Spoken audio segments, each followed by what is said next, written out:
গছৰ পৰা পকা আপেল খৰা দি মই ধুপুচকৈ পৰিলো তোমাৰ প্ৰেমত অজানিতে লাহৰি ঐ নিউটনৰে সন্মুখত গছৰ পৰা পকা আপেল খৰা দি ঐ মই ধুপুচকৈ পৰিলো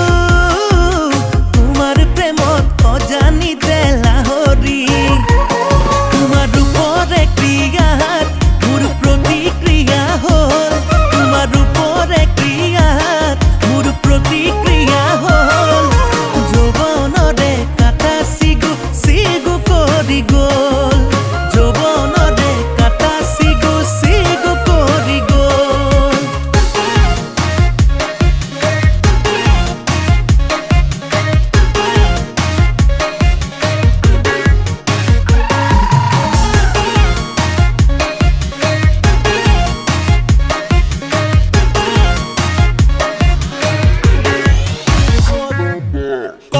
বাছৰ কম্পাছে ভুল দিশে দেখালে ভাৰতলৈ আহিম বুলি আমেৰিকা